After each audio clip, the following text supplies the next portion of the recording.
आज जो 11 मार्च 2023 का जो न्यूज़पेपर है, आप उसको अगर देखेंगे तो कई सारे एग्जाम के दृष्टिकोण से उपयोगी टॉपिक था, जिसे मैंने आपको निकाल के सामने रख दिया है। 14-15 प्लस टॉपिक है, छोटे छोटे टॉपिक है, उसमें दिखाई पड़ रहे थे जो हमेशा एग्जाम के दृष्टिकोण से हमें लगा कि ये उपयोगी है। पहला है भारत ऑस्ट्रेलिया संबंध, यह टॉपिक था। इसमें इक्टा का चर्चा आया है, को प्रोडक्शन समझौता हुआ है, और सी का, ठीक है। ये आपको टर्मिनोलॉजी दिखाई पड़ेगा। एक तो यहाँ मेंस का और यूपीएससी प्री का क्वेश्चन यहाँ से संभावना हो सकती है, तो इसलिए इसको ध्यान रखने की जरूरी है। एक दूसरा, प्राइम मिनिस्टर ने महिलाओं को सशक्तिकरण करने के लिए स्वयं सहायता समूह, सेल्फ हेल्प ग्रुप के लिए यूनिकॉर्न का चर्चा किया है। तो यूनिकॉर्न क्या होता है, यह भी दूसरा। तीसरा, स्वयं सहायता समूह भी आपको जानना चाहिए, एक टर्मिनोलॉजी है, और इससे भी प्रश्न पूछे जा सकते हैं, कोई दिक्कत नहीं है। अगला एक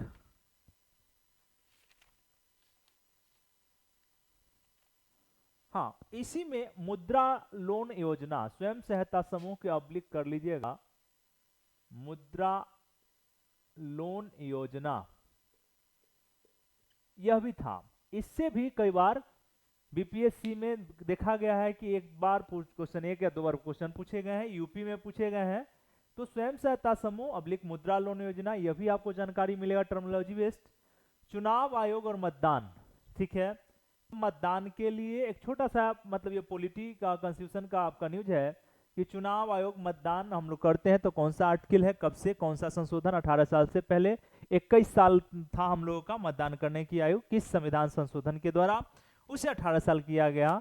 तो यह भी एक चर्चा था जो कॉन्स्टिट्यूशन पार्ट के दृष्टिकोण से उपयोगी था। मैंने कहा कि आपको मिसलेनियस बताते जाऊं। अगला था नालंदा महाविहार और G20 दीक्षांत समारोह में अभी संस्कृति मंत्री जो है वह पहुंचे हुए हैं, और G20, यह आपको नालंदा महाविहार बिहार का जो एसए के दृष्टिकोण से काफी उपयोगी होगा। आपसे पूछ देगा, मैं एसए का क्वेश्चन दूंगा, आप लोग लिखेंगे कि नालंदा महाविहार जो है उसका वर्तमान परिदृश्य में प्रासंगिकता, यह क्वेश्चन पूछा जा सकता है। या बिहार के शैक्षणिक केंद्रों, प्राचीन या वर्तमान शैक्षणिक केंद्रों के महत्व को उजागर कीजिए, इस तरह के भी क्वेश्चन हो सकते हैं। तो यह भी क्वेश्चन आपको ध्यान रखना चाहिए एसए के दृष्टिकोण से, जो बिहार स्पेशल एसए होगा वहां। एक और न्यूज था एनजीटी और राष्ट्रीय स्वच्छ गंगा मिशन, इसमें याचिका आया है, तो एनजीटी से रिलेटेड भी क्वेश्चन कई बार पूछे जाते हैं, तो इसको ध्यान रखना चाहिए। शराब के खिलाफ अभियान, छत्तीसगढ़ से क्या हुआ है कि एक अभियान दल गया है, माननीय मुख्यमंत्री नीतीश कुमार जी, अगर नीतीश कुमार जी को अगर मूल्यांकन करेंगे तो आपको दिखाई पड़ेगा कि गांधी के सपनों को साकार करने का काफी प्रयासरत है कि किसी तरीके से बेस्ट बिहार का निर्माण हो जाए, मतलब अच्छे तरीके से बेस्ट बिहार का निर्माण हो जाए। तो यह शराब के खिलाफ अभियान यहां से इससे हो सकता है, क्योंकि वो पूर्ण रूप से शराबबंदी वहां की गई और उसका फायदा घाटा सब कुछ दिखाई पड़ रहा है। तो बिहार रीजनल एसए में जब बात करेंगे तो यहां से आपको दिखाई पड़ेगा। एक न्यूज था बिहार विधान परिषद, तो यह भी कॉन्स्टिट्यूशन का पार्ट है। कॉन्स्टिट्यूशन में आपको बिहार विधान परिषद, अभी जस्ट क्वेश्चन बीपीएससी ने बिहार विधानसभा, मतलब पूरे संपूर्ण भारत का विधानसभा से रिलेटेड एक क्वेश्चन पूछा था। तो इसमें आपकी स्थापना या संविधान का पार्ट है, और कैसे स्थापना होता है, इसका कैसे मेंबर का चयन होता है, काम छोड़ दीजिए, कम से कम बेसिक जानकारी, बिहार विधान परिषद, भारत के कितने राज्यों में विधान परिषद है, उसकी स्थापना कैसे की जाती है, उसका साधन कैसे होगा, या इसके सदस्यों का, या फिर बिहार विधान परिषद में मेंबर कितना है, ये भी आपको जानना चाहिए। तो ये इसलिए मैंने कहा कि इसको आपको हम थोड़ा सा पॉलिटी के दृष्टिकोण से आपको बता देंगे। बिहार में जुब्बा सहनी के प्रतिमा का अनावरण तो कहाँ किया गया है, ऑनलाइनर क्वेश्चन है, तो ये आपको दिखाई मजरूल हक स्टेडियम में किया गया, यह भी काम का चीज था। आपदा प्रबंधन, यह आपदा प्रबंधन में बिहार और मेंस के दृष्टिकोण से और एसए के दृष्टिकोण से यह चैप्टर आपका उपयोगी हो जाता है। आज न्यूज़पेपर में मध्य प्रदेश के वन्यजीव अभ्यारण्य, राष्ट्रीय उद्यान के कई सारे वहां पे चर्चा है, तो यहाँ पे आपको यहाँ मध्य प्रदेश से रिलेटेड जानकारी मिल जाएगा। भीमबेटका का भी चर्चा वहां मिला है, तो भीमबेटका की उसका क्या महत्व है, वो सारे चीज कला और संस्कृति के दृष्टिकोण से और वन्य जीव अभ्यारण्य के दृष्टिकोण से यह था। यहाँ से हमने चीजों को जो आपके जानकारी और याद रखने के लिए आवश्यक है उसको मैंने निकाला। एक और इससे वाला पेज पे था अल नीनो का भारत एवं वैश्विक प्रभाव। तो ये आप देखेंगे यूपी पीसीएस भी पूछ सकता है, यूपीएससी पूछ सकता है, ये मेंस के दृष्टिकोण से उपयोगी हो जाता है। एक और था भारत बांग्लादेश मैत्री पाइपलाइन, इसका उद्घाटन 18 मार्च को होने वाला है, लेकिन यह दैनिक संस्करण में नहीं था, दूसरे बिहार के न्यूज़पेपर में था, तो इसको भी मैंने लिखा। एक दैनिक संस्करण के इकोनॉमिक पेज में सेमीकंडक्टर, भारत अमेरिका वाणिज्य मंत्रियों का जो आपसी वार्ता हो रहा था उसमें सेमीकंडक्टर, तो आपसे और पूछ दिया जाए कि विश्व स्तर पर सेमीकंडक्टर का सर्वाधिक निर्यात करने वाला कौन सा देश है। अर्धचालक आप जानते होंगे, अर्धचालक किसे कहते हैं, तो थोड़ा इसके बारे में भी दोनों चीज हम आपको बताने का काम करेंगे। एक और था न्यूज था जीन थेरेपी। जीन थेरेपी, यह सब टर्मिनोलॉजी जो है आपको यूपीएससी में मदद करेगा। आप समझ लीजिए जो भी हम निकाल के रख रहे हैं आपको चीजों को, UP PCS, UPSC, Bihar public service commission, सभी जगह आपको काम करेगा। जीन थेरेपी तकनीक और रिलायंस साइंस को जो कानपुर में साइंस प्रौद्योगिकी का है संस्थान, उसके साथ एग्रीमेंट हुआ है। तो आप वहां से थोड़ा सा मेहनत कर लेंगे कि जीन थेरेपी क्या है, जीन थेरेपी का क्या लाभ हो सकता है, छोटे छोटे नॉलेज को इकट्ठा करते चलेंगे। एक लीन योजना, इकोनॉमिक्स पेज पर था लीन योजना, ठीक है। यूएन एवं वैश्विक आतंकवाद और भारत, यह भी इस पर डिबेट हो रहा था यूएन में। हमारे अस्थायी प्रतिनिधित्व उन्होंने रखा कि कैसे मतलब डिवाइड करके आतंकवाद को नहीं जाना जा सकता है। तो यह आपको यूपीएससी के सिलेबस में है। तो यूपीएससी सिलेबस में सुरक्षा वाला जो एरिया होता है वहां से आप इसको देख सकते हैं। तो यह ज्यादातर कोशिश रहेगा कि आपको बिहार के एसए के दृष्टिकोण से भी आतंकवाद एक टॉपिक होता है, तो चीजों को समझे रहेंगे तो वहां एसए में मदद कर जाएगा। एक लाइन का छोटा सा न्यूज है, विदेशी मुद्रा भंडार में बढ़ोतरी हुई है। तो इतने सारे न्यूज आज के टॉपिक में थे। अब हम लोग क्या करते हैं कि प्रत्येक न्यूज को एक एक हर स्तर से इसका ट्रेडिशन पक्ष और करेंट को लिंक करते हुए, और उम्मीद करूंगा कि आप लोग सुन रहे होंगे। होता क्या है कि अच्छी चीज जल्दी डाइजेस्ट नहीं होती है, लोग सोचते हैं कि सफलता शॉर्टकट सफल होने के लिए शॉर्टकट रास्ता नहीं है, आपको अच्छे तरीके से पढ़ना होगा। और याद रखेंगे जो भी मतलब ग्रामीण पृष्ठभूमि में बैठे हुए स्टूडेंट हैं जिन्होंने पीसीएस का कम से कम सपना अपनाया है या सपना देख रहे होंगे, या यूपीएससी का, आपको अच्छे से पढ़ना ही होगा, शॉर्टकट कोई रास्ता नहीं है। और आप याद रखेंगे कि केवल छोटी छोटी 10 मिनट और 2 मिनट 1 मिनट पढ़ के यूट्यूब पर और फेसबुक पे आप चाहें कि बहुत ज़्यादा नॉलेज गेन कर लें तो असंभव है। इसलिए एक क्रमबद्धता, एक तकनीक का सहारा लेते हैं। तो एक सबको क्लियर कट जानना है। अगर आप यूट्यूब का सहारा ले रहे हैं, फेसबुक का सहारा ले रहे हैं, गूगल का ले रहे हैं, तो क्लियर कट आपकी जानकारी होनी चाहिए कि क्या क्या है, कि आप स्पष्ट तरीके से उसको एलिमिनेट कर सकते हैं। तो ये ध्यान रखने की आवश्यकता है। तो हम लोग एक एक न्यूज की तरफ आगे बढ़ते हैं। हम लोग का जो पहला न्यूज है भारत ऑस्ट्रेलिया संबंध से रिलेटेड था, क्योंकि ऑस्ट्रेलिया के जो प्राइम मिनिस्टर है एंथनी अल्बनीज, वो भारत आए हुए हैं। तो भारत आने के बाद हमने कहा कि गुजरात में जो टेस्ट मैच चल रहा था उसमें दोनों प्रधानमंत्री ने मुलाकात किया और खेल देखने का काम किए।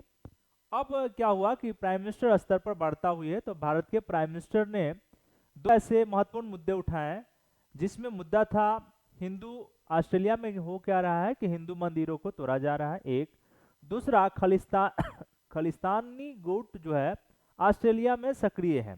ये दोनों मुद्दे प्राइम मिनिस्टर ने बड़ी साफ गोई के साथ रखने का काम किया।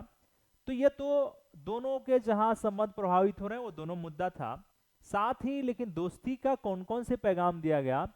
तो आप देखेंगे कि सामरिक और रणनीतिक दृष्टिकोण से तो संबंध बेहतर हो ही रहे थे, लेकिन हाल ही में सांस्कृतिक दायरा को बढ़ाया गया।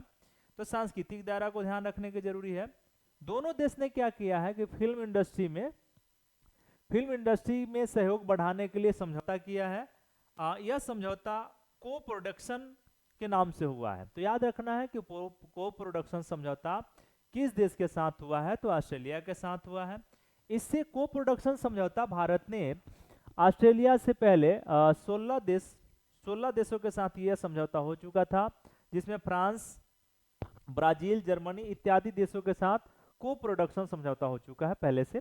साथ में आपको दिखाई पड़ेगा कि बांग्लादेश के साथ भारत क्या कर रहा है कि बंगबंधु नाम से एक फिल्म भी बनाने का काम कर रहा है। तो यह डाटा न्यूज में था ही। इसके अलावे एक और डाटा था कि हिंद प्रशांत क्षेत्र में ऑस्ट्रेलिया क्वाड का भी मेंबर है, तो इसका महत्व कैसे बढ़ रहा है यह भी याद रखिएगा। एक और शब्द आया था सिका, ठीक है। ऑस्ट्रेलिया भारत के साथ अब क्या है कि समग्र आर्थिक सहयोग समझौता की तरफ आगे बढ़ रहा है। तो सिका यूपीएससी के लिए जो टर्मिनोलॉजी होता है काफी उपयोगी हो जाता है। आपको यूपी पीसीएस पर भी जा सकता है, बिहार भी अपना रूप बदल रहा है। तो हमने इसके सिका का एक छोटा सा, क्योंकि सिका अगर ऐसा शब्द आ जाए तो घबराने की जरूरत नहीं है। दूसरा एक और टर्मिनोलॉजी था इक्टा, ECTA इक्टा, आर्थिक सहयोग कारोबार समझौता। तो आर्थिक सहयोग कारोबार समझौता आपको पहले ही हमने बताया है कि भारत और ऑस्ट्रेलिया ने 2 अप्रैल 2022 को हस्ताक्षर कर लिया है। एक ये स्टेटमेंट याद रखिएगा इक्टा पर, और 29 दिसंबर 2022 से यह प्रभावी हुआ इक्टा, ठीक है। अब क्या करेंगे कि यूपीएससी के जो स्टूडेंट है थोड़ा सा इक्टा के बारे में और डीपली अध्ययन करना चाहिए, क्योंकि इसके माध्यम से हम लोग क्या करते हैं कि जो टैरिफ होता है या प्रशुल्क होता है उसमें भारत को सहूलियत होगा। भारत ऑस्ट्रेलिया संबंध को आप डीपली अध्ययन करेंगे तो पाएंगे कि हम वहां से क्या करते हैं कि कोक का सबसे ज्यादा जो कोयला है उसको आयात, कच्चे कोयला का आयात करते हैं। तो और दूसरी है कि यहाँ से बने हुए सामग्री को भेजने का काम करते हैं। तो यहाँ पे आपको थोड़ा सा, और अब इसके इक्टा के अंदर कौन कौन से एरिया व्यापार के दृष्टिकोण से, व्यापार में सेवा सेक्टर आ जाएगा और कौन कौन से सेक्टर आएंगे, 7-8 उसकी टर्मिनोलॉजी है, उसको याद रख लेंगे। तो यहाँ से यूपीएससी के क्वेश्चन अगर प्री में पूछा जाता है तो आप उसको सॉर्ट आउट कर सकते हैं। तो थोड़ा सा अब मुझे लगता है क्योंकि लंबा क्लास हो जाने के बाद ऑनलाइन में वीडियो लोग वॉच करना पसंद नहीं करते हैं, ये इस कारण से इस चीज़ों को छोड़ा गया है, ठीक है। अगर आपको लगेगा कि नहीं सर मतलब साथ में बताते चलें, अगर आप लोग इच्छुक होंगे तो मैं बड़े स्तर पे बताते जाऊंगा। तो ये आप क्या है कि प्लीज़ कृपया करके यूपीएससी के जो भी स्टूडेंट हैं थोड़ा सा आप डीपली अध्ययन कर लें, तो यहाँ से क्लियर हो जाएगा कि क्या है इक्टा। मैंने एक छोटा जो काम का चीज़ था मैंने निकाल के बताया। अगला था कि इसमें हमने एक मेंस का क्वेश्चन बनाया, क्योंकि मेंस से भी क्वेश्चन पूछे जा सकते हैं इस पर। सामरिक, रणनीतिक, आर्थिक और सांस्कृतिक दृष्टिकोण से भारत ऑस्ट्रेलिया संबंधों पर प्रकाश डाले। यह जो आपका कि जो सामरिक, रणनीतिक, आर्थिक और सांस्कृतिक दृष्टिकोण से आप क्या करिए कि भारत ऑस्ट्रेलिया संबंधों पर प्रकाश डालने का काम करें। मतलब ये क्वेश्चन है, ये 15 नंबर के मेंस के दृष्टिकोण से मैंने इस क्वेश्चन को सोचा। तो आप क्या करिए कि इतना कम से कम इस नॉलेज को अपने साथ लिखते जाएं और नोट करते जाएं और आपस में डिबेट कर लें, ठीक है। हम लोग अब अगला जो हमारा न्यूज का टॉपिक है उसकी तरफ बढ़ते हैं। हम लोग का अगला जो न्यूज़ था फर्स्ट पेज पे ही माननीय प्राइम मिनिस्टर साहब ने कहा एक वेबिनार में, बजट का भी हिस्सा है स्वयं सहायता समूह का कैसे यूनिकॉर्न के रूप में डेवलप किया जाए, वहां तक पहुंचाया जाए। तो एक टर्मिनोलॉजी आया यूनिकॉर्न। तो यूनिकॉर्न कंपनी बनाने के लिए वहां तक पहुंचने के लिए क्या मानक होना चाहिए। तो यूनिक पूछे आपसे कि यूनिकॉर्न क्या है, तो सीधा, क्योंकि कई बार स्टेट पीसीएस एग्जाम में पूछे जा चुके हैं। एमएसएमई का जो नया डिफिनीशन तय किया गया, जो मानक बनाया गया, उससे भी प्रश्न पूछे गए हैं। आप लोग पीछे के प्रश्नों का मूल्यांकन करते रहेंगे, इससे भी आइडिया मिलेगा। तो पूछे कोई आपसे कि यूनिकॉर्न कंपनी कैसे बनेगी या कितना उसका कैपिटल पूंजी होगा, तो ऐसी कंपनी को कहा जाती है जिसकी वैल्यूएशन 8 से 10 लाख करोड़। कितना होना चाहिए? 8 से 10 लाख करोड़। किसी भी संस्थान का वैल्यूएशन 8 से 10,000 करोड़ के बीच अगर पहुंच जाता है तो हम ऐसे कंपनी को यूनिकॉर्न कंपनी कहेंगे या संगठन कहने का काम करेंगे। तो यह ध्यान रखने की जरूरी है। एक छोटा सा डाटा है। दूसरा उन्होंने कहा स्वयं सहायता समूह, सेल्फ हेल्प ग्रुप के क्रम में ही कि वेबिनार में प्राइम मिनिस्टर मुद्रा लोन योजना की चर्चा किया है। तो मैंने इसीलिए लिखा मुद्रा। तो मुद्रा, पहला कि मुद्रा क्या होता है, micro units development and the refinance agency, ये पहला मुद्रा का फुल फॉर्म हमने लिख दिया है। एक दूसरा कि यह जो है इसकी हम लोग स्टार्ट किया गया था अपने देश में अप्रैल 2015 में स्टार्ट किया गया था, तो दूसरा आपको यह याद रखने की जरूरत है। तीसरा, जो एमएसएमई सेक्टर है या स्टार्टअप है, उसके लिए ये लोन प्रोवाइड कर, इसके माध्यम से लोन प्रोवाइड होगा। तो ये 3 प्रकार का लोन देती है। कौन कौन? शिशु या प्रारंभ से 50,000 तक। यह क्वेश्चन पूछा जा चुका है यहाँ से, इसलिए आपको ध्यान रखना चाहिए। शिशु लोन, किशोर या 50,000 1 से 5 लाख तक का लोन उपलब्ध कराएगी इसमें, और तरुण 5 लाख 1 से 10 लाख तक का लोन मिलेगा। यानी कहने का मतलब है कि आप इसके माध्यम से और कोई स्टार्टअप या फिर कोई भी उद्योग लगाते हैं तो 50,000 से लेकर 10,000 तक का ऋण प्राप्त कर सकते हैं। तो इसलिए मुद्रा योजना भी आपको जानना चाहिए। इसलिए बस इतना ही याद रखिएगा कि एमएसएमई सेक्टर के लिए लोन उपलब्ध कराती है, और दूसरा कि इसमें 3 प्रकार का लोन मिलता है, शिशु, किशोर और तरुण। तो तीनों का मानक ध्यान रखना है कि शुरू से 50,000, 50,000 1 से 5 लाख और 5 लाख 1 से 10 लाख तक का लोन उपलब्ध कराएगा। कब स्टार्ट किया गया है? तो अप्रैल 2015। बस इतना याद रखिएगा। फिर उन्होंने कहा स्वयं सहायता समूह, मुद्दा यही था क्योंकि मीटिंग इसी पर हो रहा था। SHG सेल्फ हेल्प ग्रुप, इसी पर चर्चा हो रहा था। तो पहला है कि इसकी शुरुआत 2007 में था। और स्वयं सहायता समूह क्या होता है कि ग्रामीण क्षेत्रों में आप देखेंगे कि 10 से 15 लोग या 15 से 20 लोग इसके सदस्य हो सकते हैं, पुरुष हो सकते हैं, महिलाएं हो सकती हैं। जैसे बिहार में जीविका दीदी काफी सक्रिय, जीविका जो है, जीविका के तहत काफी स्वयं सहायता समूह काम कर रही है। तो ये टारगेट है कि इस स्वयं सहायता समूह को यूनिकॉर्न के रूप में तब्दील करना, प्राइम मिनिस्टर ने इन्होंने कहा, और साथ में महिला सशक्तिकरण के लिए काफी उपयोगी है। तो इस पर हम लोग, ये जो हमारा चैप्टर है जीएस यूपीएससी GS1 में महिला की भूमिका और महिला संगठन, इसी से रिलेटेड था। अगर आप इसको चाहेंगे तो वहां लिंक कर सकते हैं। साथ ही महिलाओं के दृष्टिकोण से कोई निबंध लिख रहे हैं तो वहां जोड़ सकते हैं। तो हमने कहा कि स्वयं सहायता समूह की शुरुआत 2007 में हुआ। इसमें क्या होता है कि व्यक्ति 15 से 20 लोगों का एक समूह होता है, और वह आपस में क्या करते हैं, समूह बनाते हैं, और अपनी आय के माध्यम से सभी आय को इकट्ठा करके जो समूह या ग्रुप ब्याज दर तय करती है उस पर अपने लोगों को ऋण उपलब्ध करा के छोटे छोटे उद्योगों में क्या करते हैं, उद्योग में, कुटीर उद्योग में लगा के, जैसे सिलाई हो गया, कटाई हो गया, पशुपालन हो गया, इसके माध्यम से उनको रोजगार देना। और धीरे धीरे इसमें सरकार भी आर्थिक सहयोग उपलब्ध कराती है। तो ये इसके माध्यम से क्या होता है कि आत्मनिर्भर बनाने का काम होगा। तो ये अगर देश की महिलाएं अगर आत्मनिर्भर होते जाएगी तो निश्चित है कि देश काफी आगे डेवलप हो जाएगा। तो इसलिए इसका प्रयोग स्वयं सहायता समूह से रिलेटेड जो बात है आपको याद रखना चाहिए, आप सभी जगह यूज कर सकते हैं। अगला था मतदान का अधिकार। यह भी एक न्यू चर्चा में था। यह ऐसे आप कंफ्यूजन में पढ़ते होंगे, लेकिन मैं इसे मिसलेनियस इसलिए बना दिया कि जीएस का एरिया है, जनरल नॉलेज का एरिया ही मिसलेनियस होता है। मतदान का अधिकार, तो आप सबको पता है कि संविधान के अनुच्छेद 324 में आपको मतदान करने का अधिकार दिया गया है।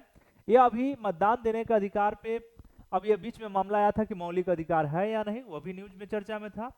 तो ये सब चीज ध्यान रखिएगा, कई बार आपको इंटरव्यू में भी पूछे जाएंगे। दूसरी बात 301 तो आर्टिकल 326 आपको याद रखना चाहिए। 326 के द्वारा आपको मतदान देने का अधिकार है।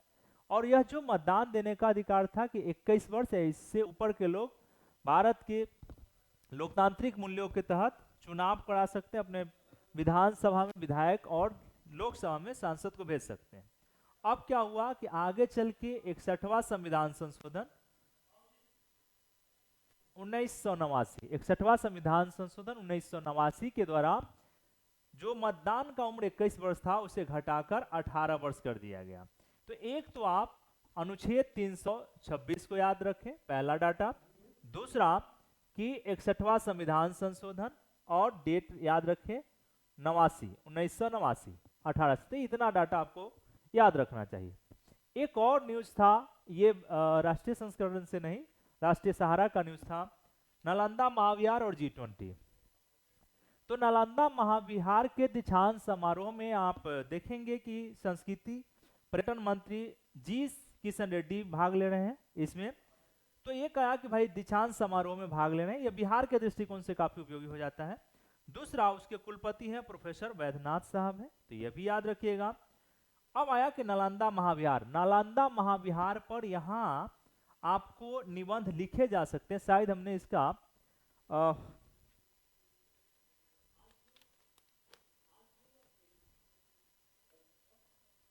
एक आप निबंध आप यहाँ पे लिख दे रहे हैं नालंदा महाविहार से रिलेटेड, आप इसको लिखना चाहिए आपको।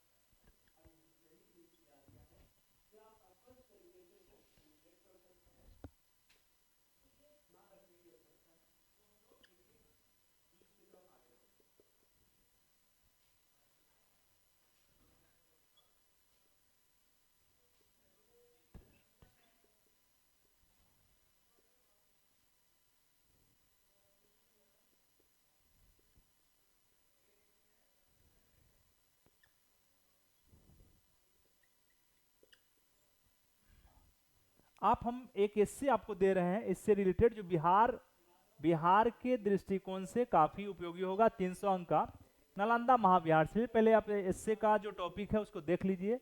शिक्षा, संस्कृति, पर्यटन और विदेश संबंधों के दृष्टिकोण से नालंदा महाविहार का महत्व। यह आपके नालंदा महाविहार का महत्व, ये सारे दृष्टिकोण मैंने खोल के रखा है। शिक्षा, संस्कृति, पर्यटन और विदेश संबंधों के दृष्टिकोण से नालंदा महाविहार का महत्व। ठीक है, आप इसको क्या करिए कि 800 से लेके 1000 के बीच में इसको एस्से लिखने का काम करेंगे, तो एक प्रैक्टिस आपका बिहार से रिलेटेड हो जाएगा, कोई दिक्कत नहीं है यहां तक। अब आया कि नालंदा महाविहार, जो पहले आपको पता है कि गुप्ता पीरियड में, हमने पीछे छोटी सी जानकारी, गुप्ता काल में कुमारगुप्त प्रथम के द्वारा इसकी स्थापना की गई थी। और यह नालंदा महाविहार आपको शैक्षणिक केंद्र था, बौद्ध धार्मिक केंद्र भी है, सांस्कृतिक केंद्र भी है, पर्यटन के दृष्टि से और शोध के दृष्टिकोण से काफी महत्वपूर्ण प्लेस था। एक दूसरा कि आपको पता होगा कि ह्वेन-सांग जैसा चीनी बौद्ध यात्री इस महाविहार से जुड़ा हुआ है। तीसरा कि इत्सिंग जैसा व्यक्ति भी बौद्ध शोधार्थी था, वह भी इस बिहार से जुड़ा हुआ है। साथ ही आप देखेंगे कि इस महाविहार को संरक्षण देने का काम पाल शासक धर्मपाल और उसका बेटा देवपाल दोनों जुड़ा हुआ है, तो वो भी याद रखिए। ऐतिहासिक पृष्ठभूमि से बहुत ज्यादा नहीं जाएंगे हम पीछे। अंततः क्या हुआ कि आपको इसमें राजाओं का संरक्षण न मिलने के कारण, साथ ही आप देखेंगे कि तुर्क लोगों का या तुर्क सुल्तान का जब आगमन होता है तो 1197 के आसपास में बख्तियार अली खिलजी के द्वारा इसमें आग लगा दिया गया। और इसके 3 पुस्तकालय थे, रत्न दधीति और 2 और नाम है, उसमें आग लगा दिए गए थे, जिस कारण से जितने भी पांडुलिपि था या फिर शिक्षा था उसमें का सब जल के नाश हो गया। पुनः क्या हुआ कि नालंदा महाविहार में इतना डाटा देने के बाद हमने कहा कि जब माननीय भारत के राष्ट्रपति माननीय राजेंद्र प्रसाद जी ने क्या किया कि 20 नवंबर 1951 को नव नालंदा महाविहार की स्थापना की। यह भी डाटा याद रखिएगा। 15 जुलाई 2016 को इसको यूनेस्को के विश्व धरोहर वर्ल्ड हेरिटेज साइट में शामिल कर लिया गया, यह भी याद रखने की जरूरत है। साथ ही हमने लिखा है कि G20 का पटना में जो बैठक होगा, उस पटना बैठक के जितने भी G20 के मेंबर्स होंगे उन्हें नालंदा महाविहार ले जाया जाएगा। तो इतना छोटा सा जानकारी हमने नालंदा महाविहार और G20 से लिंक करके देने का काम किया है। आपका होमवर्क है इससे शिक्षा, संस्कृति, पर्यटन और विदेश संबंधों के दृष्टिकोण से नालंदा महाविहार का महत्व। ये आपके बिहार के दृष्टिकोण से एजुकेशनल इंस्टीट्यूशन है, तो इसलिए आपको ध्यान रखने की जब आवश्यकता है, तो यहाँ पे आप लिख सकते हैं। अगला जो हमारा न्यूज है NGT, नेशनल ग्रीन ट्रिब्यूनल, राष्ट्रीय हरित प्राधिकरण NGT। अब इससे रिलेटेड क्वेश्चन कई बार पूछे जा चुके हैं और पूछने की पूरी संभावना रहती है। और यह संगठन ऐसा है कि यूपीएससी में आप तो यूज करेंगे ही इसका, साथ ही यूपीपीसीएस और बिहार के दृष्टिकोण से भी यह काफी उपयोगी टॉपिक हो जाता है। तो एनजीटी के बारे में कि इसका पहला है कि भाई इसका गठन कब हुआ, तो इसमें लिखा हुआ है कि इसका गठन संसद कानून के द्वारा 18 अक्टूबर 2010 को एनजीटी एक्ट 10 के माध्यम से किया गया है। तो इसका गठन याद रखिएगा 18 अक्टूबर 2010, 18 अक्टूबर 2010 को हुआ एनजीटी का गठन। इसका काम है पर्यावरण से रिलेटेड निर्णय देना, और ये जो निर्णय देती है एनजीटी आपका राष्ट्रीय हरित प्राधिकरण जो है, इसमें देखेंगे 7 कानूनों के द्वारा आपको दीवानी मामले चलाए जाते हैं। अभी जनहित याचिका आई है कि इसमें, उसी के सुनवाई के क्रम में न्यूज़पेपर में चर्चा में था। तो 7 कानून कौन कौन है जहां से क्वेश्चन यूपीएससी में पूछे जा सकते हैं, यूपीपीसीएस में पूछे जा सकते हैं। पहला, जल प्रदूषण रोकथाम और नियंत्रण एक्ट 1974 को इसी के द्वारा ये निर्णय देने का काम करती है। दूसरा, जल प्रदूषण रोकथाम और नियंत्रण एक्ट 1977 दूसरा कानून। तीसरा है वन संरक्षण एक्ट 1980 तीसरा कानून है। चौथा है वायु प्रदूषण रोकथाम नियंत्रण एक्ट 1981। पांचवा जो आपका कानून है पर्यावरण संरक्षण एक्ट 1986। और छठा है आपका सार्वजनिक देयता बीमा एक्ट 1991। और लास्ट में है 7वां जैव विविधता एक्ट 2002। मैंने ये आपको डेट भी लिखा है, इधर कानून एक्ट भी लिखा है। इसी प्रोविजन 7 कानून या प्रोविजन या एक्ट अधिनियम के द्वारा को ध्यान में रखते हुए एनजीटी क्या करती है कि निर्णय देने का काम करती है। इतना आप ध्यान रखेंगे। साथ ही हमने लिखा है कुछ और चीज, ऊपर डाटा आपको दिया है कि गंगा एक्शन प्लान, ठीक है, यह 1985 में शुरू किया गया था। दूसरा, गंगा नदी को 2008 में राष्ट्रीय नदी घोषित किया गया। दूसरा, तीसरा, राष्ट्रीय गंगा प्राधिकरण, इसका गठन 2009 में हुआ था। और नमामि गंगे कार्यक्रम जून 2014 में। तो ये जो डाटा था आप इंटरलिंक करके रखेंगे तो कहीं से भी कोई भी डाटा अगर उठाया जा रहा है यूपीएससी, यूपीपीसीएस या बीपीएससी में, तो आप आसानी से क्वेश्चन को सॉल्व कर सकते हैं। यहां तक की डाटा हमने आपको समझाने का काम किया जो न्यूज का जो जरूरी था। हम लोग बढ़ते हैं अगले न्यूज की तरफ। जो अगला प्रोग्राम है शराब के खिलाफ अभियान, ये आपको बिहार का न्यूज है, इसलिए आपको ध्यान रखना चाहिए क्योंकि यह मतलब एसए के दृष्टिकोण से काफी उपयोगी है और हो सकता है कि आपको इंटरव्यू में ऐसे पूछे जा सकते हैं। तो अभी न्यूज में इसलिए था कि छत्तीसगढ़ जो विधानसभा है वहां से 7 सदस्यीय एक अभियान दल गया है और माननीय मुख्यमंत्री जी से मुलाकात की, और क्योंकि वो पूर्ण शराबबंदी है राज्य में, इसलिए यह न्यूज चर्चा में था। तो न्यूज चर्चा में था तो पहला है छोटा सा बेसिक जानकारी कि 2015 में बिहार की जो महिलाएं थी उन्होंने मांग किया था गांधी मैदान में मुख्यमंत्री जी से कि शराबबंदी होना चाहिए, क्योंकि सबसे ज्यादा बीकर सेक्शन की महिलाएं शराबबंदी को लेकर पीड़ित प्रभावित थी। माननीय मुख्यमंत्री जी ने कहा कि अगर मैं पुनः सत्ता में आऊंगा तो शराबबंदी का काम निश्चित करूंगा, और सरकार बनी, और सरकार बनने के बाद ही 5 अप्रैल 2016 में बिहार में पूर्ण शराबबंदी कर दी गई, ठीक है।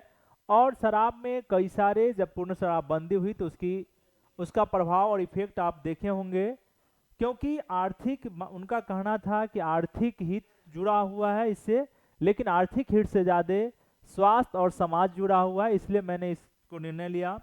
तीसरा कि अभी लास्ट बात था कि पूर्ण शराबबंदी के अध्ययन के लिए छत्तीसगढ़ से 7 सदस्यीय अभियान दल गया हुआ है। उन्होंने तो मुख्यमंत्री जी से मुलाकात किया तो मुख्यमंत्री ने बताया कि इसका क्या लाभ और क्या फायदा हुआ है और क्या घाटा हो रहा है, ये सब क्लियर बताया गया है। इसी पर मैंने आपको 3 एस्से लिखने के लिए कहा है। शराब बोतल से खाली होती है वैसे ही आत्मा शरीर से। पहला है शराब बोतल से खाली होती है वैसे ही आत्मा शरीर से, पहला। दूसरा, शराब अर्थव्यवस्था के लिए उपयोगी है तो समाज और स्वास्थ्य के लिए हानिकारक। दूसरा आपका जो एस्से है कि शराब अर्थव्यवस्था के लिए उपयोगी है तो समाज और स्वास्थ्य के लिए हानिकारक, दूसरा लिख सकते हैं आप।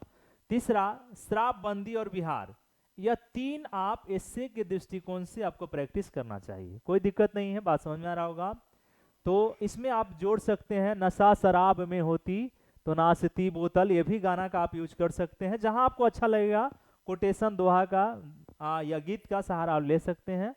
तो उसको अच्छे से लिखिए और अभ्यास करते चलिए। एक ये दूसरा एक न्यूज था बिहार विधानसभा और चुनाव 4 या 5 सीटों में बिहार विधान परिषद बिहार विधान सभा में बिहार विधान परिषद चुनाव, ये है आपका परिषद विधानसभा लिखा गया था बिहार विधान परिषद। तो पहली बात है कि विधानसभा, तो आपको इसमें याद क्या रखना चाहिए कि भारत के संविधान के अनुच्छेद 169 यानी 169 में चर्चा है कि कोई भी राज्य अगर वहां का विधानसभा अपने उपस्थित विधानसभा के जो कुल सदस्य सीट है और कुल सदस्य सीट जो उपस्थित और मतदान करने वाले 2/3 सदस्यों ने क्या करता है कि बहुमत से पारित कर देता है। तो और पारित होने के बाद अगर वह भारत सरकार यानी कि संसद पार्लियामेंट के पास भेजती है तो संसद पारित करके इसका गठन कर सकता है। तो संसद के द्वारा गठन होता है। तो ये आपको जानकारी मिल रहा है इसमें। अभी वर्तमान में 6 राज्य ऐसे हैं जहां की विधान परिषद है। तो देखिए कौन कौन से राज्य हैं, आंध्र प्रदेश, कर्नाटक, बिहार, तेलंगाना, उत्तर प्रदेश और महाराष्ट्र। आंध्र प्रदेश में क्या है कि वह अपने यहाँ से विधान परिषद को समाप्त करने के लिए बिल लाए हुए हैं। तो यह भी था, लेकिन अभी तत्काल 6 राज्य ऐसे हैं जहां की विधान परिषद। एक दूसरा, यह जब इसका गठन होगा तो विधानसभा के माध्यम से होते हुए संसद के द्वारा, यह भी ध्यान रखना है। बिहार विधानसभा में टोटल 75 सीटें हैं। अब आता है कि बिहार विधानसभा या बिहार विधान परिषद में, गलत बोला गया, बिहार विधान परिषद में कुल 75 सीटें हैं। और अगला कि बिहार विधान परिषद के जो सदस्य होते हैं उसका चुनाव कैसे होता है, ये आपको ध्यान रखने की आवश्यकता है। तो 1/3 जो होते हैं, 1/3 जो सदस्य होंगे राज्य विधानसभा के सदस्यों द्वारा चुने जाएंगे। उनका एक निर्वाचक मंडल होगा, उसके माध्यम से एक सदस्य 1/3 जो सदस्य होंगे टोटल सीट का विशेष निर्वाचक मंडल द्वारा। दूसरा हमने बताया है कि 1/3 विशेष निर्वाचक मंडल के द्वारा। इसमें आ जाता है आपको नगरपालिका, जिला बोर्ड, अन्य स्थानीय प्राधिकारों। इन सभी लोगों ने मिलकर क्या करेंगे कि इनके निर्वाचक मंडल द्वारा 1/3 सदस्यों का चुनाव किया जाएगा। अगला 12वां भाग जो टोटल सदस्य का होगा उसमें आप देखेंगे तो निर्वाचित पंजीकृत स्नातक के निर्वाचक मंडल द्वारा, जो भी व्यक्ति निर्वाचक होंगे इसमें स्नातक जो पंजीकृत हैं उनके द्वारा चुने जाएंगे। और 12वें भाग के बराबर जो सदस्य चुने जाएंगे वह आपके शिक्षकों के निर्वाचक मंडल द्वारा चुना जाएगा। और 1/6 जो सदस्य होंगे वह उन्हें राज्यपाल के द्वारा मनोनीत किया जाता है। तो यह डाटा आपको याद रखना चाहिए जो काम का चीज था कि राज्य बिहार विधान परिषद। तो इसमें आपको कि संविधान के अनुच्छेद 169 में चर्चा है, पहला। दूसरा कि वर्तमान में 6 राज्यों में विधान परिषद है, ठीक है। तीसरा कि सदस्यों का कार्यकाल 6 वर्ष के लिए होता है और प्रत्येक 2 वर्ष पर 1/3 सदस्य का कार्यकाल पूरा हो जाता है, तीसरा लाइन। चौथा कि गठन कैसे होता है, तो आपको बताना है कि विधानसभा द्वारा कुल सदस्यों के बहुमत द्वारा तथा उपस्थित व मतदान करने वाले 2/3 सदस्यों के बहुमत से पारित। यह तीसरा लाइन है गठन के लिए। अब यह यहाँ से होने के बाद क्या होता है, पारित जो रेगुलेशन होगा वह पार्लियामेंट के पास जाएगा और वहां से फिर क्या होगा कि इसी आशय से एक लाया जाएगा राज्यसभा लोकसभा में, मतलब दोनों मिलकर संसद। और जब यहाँ से पारित हो जाता है तो राष्ट्रपति के पास जाएगा और राष्ट्रपति के बाद स्वीकृति मिलने के बाद वह राज्य क्या करेगा कि अपने यहाँ क्या करेगा कि विधान परिषद का गठन कर लेगा।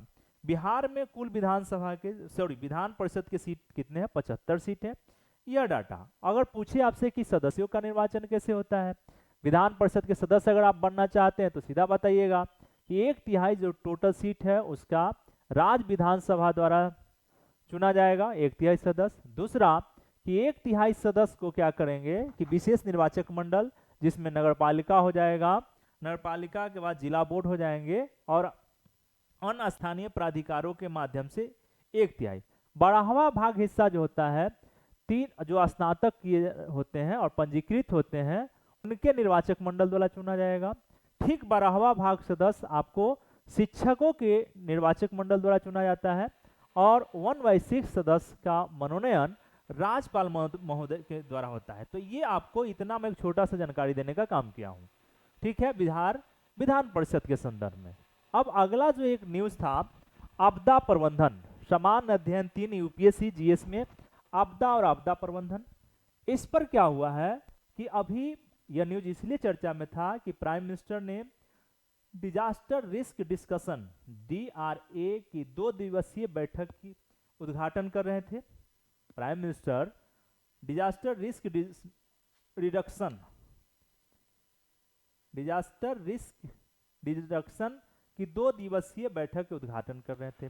उसमें प्राइम मिनिस्टर साहब ने कहा कि देखिए, आपदा जो है, आपदा को रोका नहीं जा सकता है, लेकिन उसको कम किया जा सकता है। उसकी जो क्षतिपूर्ति है उसको कभी कोई रोक नहीं सकता है, जो आना है तो आना है, लेकिन उसके क्षति को रोका जा सकता है। तो कैसे? 3 तरीके से: स्थानीय सहभागिता, समृद्ध डाटा बैंक और तकनीकी प्रयोग से आपदा को कम किया जा सकता है। आपदा को कम किया जा सकता है। ये दूसरा उन्होंने उसी न्यूज में था कि देश के 50% आबादी सूखा, बाढ़, भूकंप जैसी आपदाओं से प्रभावित क्षेत्र में है, इसलिए इसकी तैयारी जरूरी है। आपदा से रिलेटेड जरूरी, क्योंकि आपदा प्रबंधन कानून 2005 में आया, यह भी याद रखिएगा। तो अब यह तो मैंने लिख दिया, यह न्यूज था। अब न्यूज पर आप देखेंगे तो भारत और बिहार के दृष्टिकोण से यहाँ निबंध भी हो सकता है और जीएस का क्वेश्चन GS2 भी हो सकता है। तो मैंने 2 तरीका इस पर अपनाया। एक तो आपको छोटा सा डाटा मिल गया, आप सामान्य अध्ययन के दृष्टिकोण से आपदा और आपदा प्रबंधन से रिलेटेड। दूसरा, मैंने क्वेश्चन लिखा है, बिहार के प्रमुख आपदाओं का पहचान करें तथा उसके निपटारा के लिए प्रबंधन एवं तकनीक का चर्चा करें। यह आपको 38 नंबर का क्वेश्चन मिल जाएगा GS2 में। एक क्वेश्चन आप इसका अभ्यास करिए मेंस के दृष्टिकोण से। दूसरा कि निबंध लिख सकते हैं, आपदा प्रबंधन और बिहार का विकास। आपदा प्रबंधन और बिहार का विकास 2 क्वेश्चन हैं। यहां से यूपीएससी भी, यूपीएससी का ही, या मैंने सामान्य अध्ययन 3 का उठाया है यह सिलेबस, तो यहां से भी आपदा और आपदा प्रबंधन ये आपका सिलेबस है। इससे रिलेटेड यूपीएससी भी, पीटी का मेंस दोनों में भी क्वेश्चन बनाए जाते हैं। तो इतना डाटा आपको याद रखने की आवश्यकता है। एक और न्यूज था, मतलब ऑनलाइनर न्यूज है, कि मुख्यमंत्री द्वारा मोइनुल हक स्टेडियम पटना में क्या हुआ है कि अमर शहीद जुब्बा सहनी के प्रतिमा का अनावरण किया गया है। अगर पूछ दिया जाए कि हाल ही में अमर शहीद जुब्बा सहनी के प्रतिमा का अनावरण कहाँ किया गया है, तो आपका जवाब आना चाहिए कि पटना मोइनुल हक स्टेडियम में। बस इतना सारा डाटा है। अब बढ़ते हैं हम लोग छोटा सा और कुछ और न्यूज बचा हुआ है उसके तरफ। बढ़ते हैं अगले न्यूज की तरफ। जो न्यूज था आपका पर्यावरण के दृष्टिकोण से, इकोलॉजी के दृष्टिकोण से काफी उपयोगी है। अगर आप यूपीएससी दे रहे हैं तो थोड़ा सा एक सिस्टमेटिक ढंग से इस चैप्टर को देखना चाहिए, वन जीव अभ्यारण्य, क्योंकि अलग अलग वन जीव अभ्यारण्य में अलग अलग आपको स्पेसीज दिखाई पड़ेंगे। तो वहां से भी क्वेश्चन कोई लुप्त हो रहे हैं तो भी ध्यान रखने की जरूरत है। नेशनल और इंटरनेशनल दोनों न्यूज लिंक करना चाहिए। जो डाटाबेस था मैंने अभी लिख दिया है। इसमें माधव राष्ट्रीय उद्यान, यह आपको मध्य प्रदेश में, यह भी चर्चा में था उस न्यूज में। बांधवगढ़ राष्ट्रीय उद्यान, यह भी मध्य प्रदेश में है, यह भी आपके चर्चा में था। सतपुड़ा टाइगर रिजर्व, यह भी मध्य प्रदेश में, यह भी था चर्चा में। पन्ना टाइगर रिजर्व, यह भी आपके चर्चा में था। भीमबेटका, यह भी चर्चा में था। भीमबेटका भारत का प्राचीनतम स्थल है जहां से चित्रकारी का प्राचीनतम साक्ष्य मिलता है। यह मेसोलिथिक साइट्स रहा है और यूनेस्को के धरोहर से भी जुड़ा हुआ है। तो यह आपको वहां था। साथ ही रातापानी अभ्यारण्य, यह भी मध्य प्रदेश में है। रातापानी अभ्यारण्य, वन्यजीव अभ्यारण्य, यह मध्य प्रदेश में था। इसलिए हमने इसको एक डायमेंशन में लिखा। आप एक काम कर सकते हैं, इसको सरल तरीके से याद करने का तरीका है मैप बेस्ड। आप मैप पे जाकर लोकेट कर ले, सब कुछ याद हो जाएगा, क्योंकि क्वेश्चन पूछे जाते हैं इस तरीके से और आप आसानी से किसी भी एग्जाम को बना सकते। एक समान अध्ययन यूपीएससी 2 से रिलेटेड एक क्वेश्चन था, वह मैं आपको मेंस के दृष्टिकोण से लिखा हूं। सिलेबस है द्विपक्षीय, क्षेत्रीय, वैश्विक समूह और भारत से संबंधित अथवा भारत के हितों से प्रभावित करने वाले कारक। इससे रिलेटेड आपका यह सिलेबस है GS2 का। तो यह न्यूज इसलिए बना कि G20 समिट का जो अध्यक्षता भारत कर रहा है, अभी तक लगभग जो मूल बैठक है वह सक्सेस नहीं हो पाया।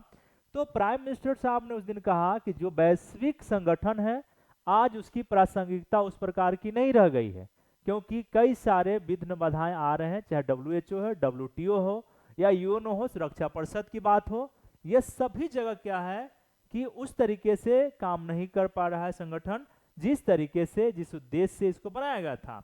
तो इसी से रिलेटेड मैंने क्वेश्चन बनाया कि वैश्विक मंच वर्तमान समय में अपनी महत्ता खो रही है, वही वैश्विक समस्याएं बढ़ती जा रही है, वैश्विक समस्याएं बढ़ती जा रही है। इस कथन को ध्यान में रखकर वैश्विक संगठन के समस्याएं एवं समाधान बताइए तथा भारत को क्या करना चाहिए। भारत को इस पर सुझाव भी देना है। ये आपके मेंस के प्रश्न हैं, इसलिए इसे अच्छे से आप प्रिपरेशन कर सकते हैं, इसका तैयारी कर लें। इस प्रकार का कोई भी डाटा आपको मिल रहा है वैश्विक संगठन से रिलेटेड तो एक साथ रखते चलेंगे, ठीक है। दूसरा सेमीकंडक्टर, एक सेमीकंडक्टर से रिलेटेड न्यूज था, भारत अमेरिका वाणिज्यिक वार्ता, इसी में आया है यह न्यूज, इकोनॉमिक्स पेज पर था कि अमेरिका के वाणिज्य मंत्री हैं जीना रेमांडो के साथ वार्ता हुआ है। अब जीना सिर्फ तेरे लिए मत गाने लगेगा, कई बार होता है कि अगर कोई चीज नाम याद नहीं है तो आप गाना पे भी लिंक रख सकते हैं, जीना सिर्फ तेरे लिए। तो अब जीना सिर्फ तेरे लिए कहने का मतलब है कि यूपीएससी के लिए जी लेना है, यूपीपीसीएस के लिए जी लीजिए, बीपीएससी के लिए जी लेना है, फिर आगे चल के जैसे जिसके साथ जीना है आप जी सकते हैं, कोई दिक्कत नहीं है। तो अमेरिका के वाणिज्य मंत्री है जीना रेमांडो के साथ वार्ता हुआ है, और इस वार्ता में क्या हुआ कि सेमीकंडक्टर निर्माण को लेकर एक करार हुआ है। सेमीकंडक्टर, इसका मतलब है कि भारत सेमीकंडक्टर अर्धचालकता या अर्धचालक का निर्माण नहीं करता है। दूसरा, अभी दुनिया में 3 ऐसे देश हैं जो मतलब सेमीकंडक्टर का निर्माण करते हैं, और वहीं से दुनिया के सभी देश इसको डिमांड के रूप में मांगते हैं, और मांगने के बाद या फिर उसका ट्रेड कॉमर्स करने का काम करते हैं। तो दुनिया में 3 ऐसे मुख्य रूप से सेमीकंडक्टर का निर्माण करने वाले देश में है। एक नंबर पे ताइवान है जो 60% उत्पादन, यहाँ से क्वेश्चन पूछा जा सकता है कि दुनिया में सबसे अधिक या विश्व स्तर पर सेमीकंडक्टर का सबसे अधिक निर्माण करने वाला देश कौन है, तो वह है ताइवान है, फिर अमेरिका है और फिर चाइना है। या इसीलिए भारत जो है अमेरिका के साथ सेमीकंडक्टर निर्माण के लिए क्या किया है कि करार किया है, ठीक है। अब एक और रिपोर्ट था उसी में कि एक रिपोर्ट के अनुसार सेमीकंडक्टर दुनिया में सबसे ज्यादा बिकने वाले उत्पाद हैं। यह भी लाइन हो सकता है, यह भी स्टेटमेंट दिया जा सकता है कि दुनिया में सबसे अधिक बिकने वाला उत्पादन या उत्पाद कौन है, तो आपको बताना है कि जो रिपोर्ट में बताया जा रहा था कि सेमीकंडक्टर है। अब थोड़ा सा सेमीकंडक्टर अर्धचालक क्या होता है, तो अर्धचालक में हमने बताया है कि जिसकी विद्युत चालकता, ध्यान से सुनिएगा, कोई पूछे कि अर्धचालक क्या है या सेमीकंडक्टर क्या है, तो जिसकी विद्युत चालकता तांबा से कम हो, ठीक है, किंतु अचालकता कुचालक जैसे कांच से अधिक होता है। इसमें ध्यान रखना है कि विद्युत चालकता, जिनकी विद्युत चालकता तांबा से कम और कांच से अधिक हो, ठीक है, तो ऐसे पदार्थ को ही हम लोग अर्धचालक पदार्थ कहते हैं, जैसे silicon, germanium, cadmium sulphide, gallium और आर्सेनाइट इत्यादि ऐसे पदार्थ हैं जो अर्धचालक पदार्थ हैं। तो इसका मतलब है कि इसकी विद्युत चालकता तांबा से कम होगा और कांच से अधिक होगा। बस इतना ध्यान रखिएगा, ये सब हम नाम लिख दिए हैं, आपको यहां से भी साइंस, जनरल साइंस से प्रश्न पूछे जाते हैं, तो इसको याद रखिएगा। और इसका उपयोग जो होता है ट्रांजिस्टर, डायोड, बिजली के सिस्टम में, ये सारे प्रयोग किए जाते हैं। तो यह भी न्यूज आपके लिए सेमीकंडक्टर काफी उपयोगी न्यूज था, तो इसलिए मैंने इसको डिजाइन किया। एक था इकोनॉमिक्स पेज पे ही लीन, सरकार ने क्या किया है कि भारत सरकार ने संशोधित एमएसएमई प्रतिस्पर्धा लीन योजना पेश की है। ध्यान रखना है एमएसएमई सेक्टर के लिए है। अब इसमें क्या होगा कि केंद्र सरकार का योगदान लागत मूल्य का 90% होगी, जो पहले 80% था। तो आपको ध्यान रखना है कि लीन किससे जुड़ा हुआ है, तो एमएसएमई सेक्टर से जुड़ा हुआ है। यह भी योजना था, यह भी मतलब न्यूज था आपके इकोनॉमिक्स पेज पर। एक और इकोनॉमिक्स पेज का न्यूज था विदेशी मुद्रा भंडार। तो वर्तमान में जो विदेशी मुद्रा भंडार भारत का है 562.40 लाख अरब डॉलर। यह आपको, क्योंकि बीपीएससी ने भी एक बार क्वेश्चन विदेशी मुद्रा भंडार से रिलेटेड क्वेश्चन पूछ चुका है, तो वहां आपको थोड़ा सा ध्यान रखिएगा यह डाटा।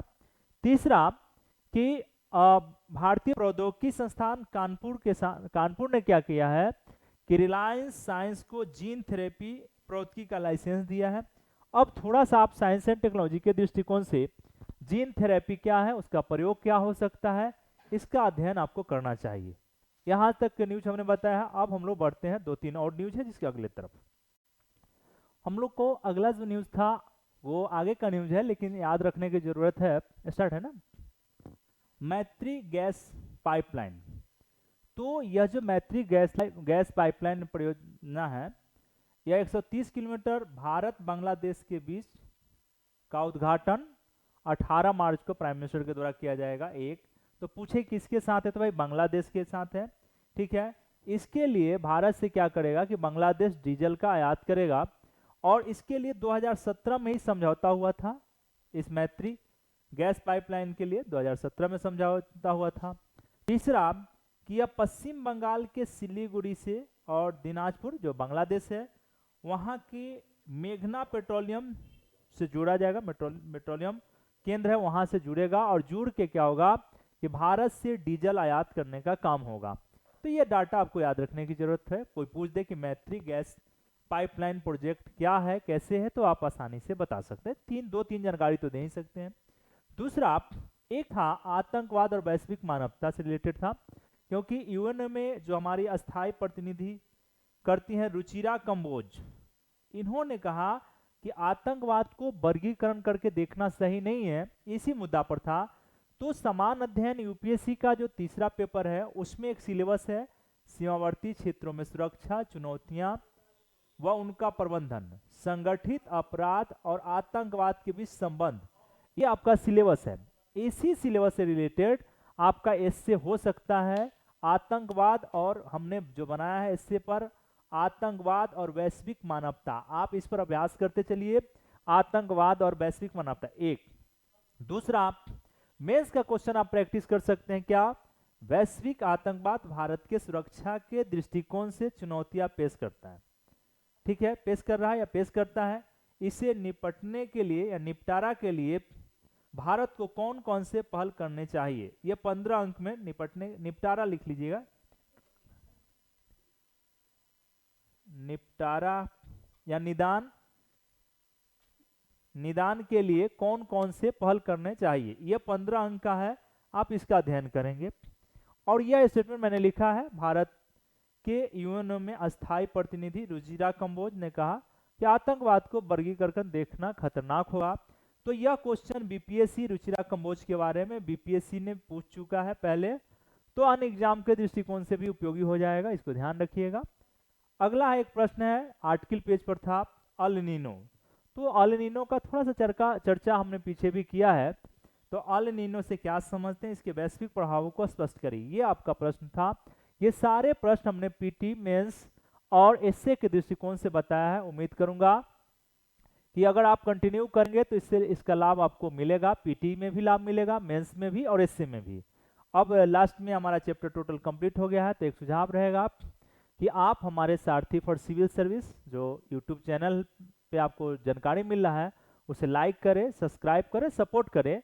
अगर कोई सुझाव हो तो सुझाव भी देते चलेंगे, और पुनः मैं कोशिश करूंगा कि आपको सुझाव को ध्यान में रखते हुए चीज़ों को और बेहतर जानकारी दिया जाए, जिससे कि आपका एग्जाम ओरिएंटेड हो और एग्जाम में आप पास कर जाएं, और पास करने के बाद क्या होगा कि आपका जो लक्ष्य आपने बनाया वो पूरा हो जाएगा। ठीक है, मिलते हैं अब हम लोग नेक्स्ट डे।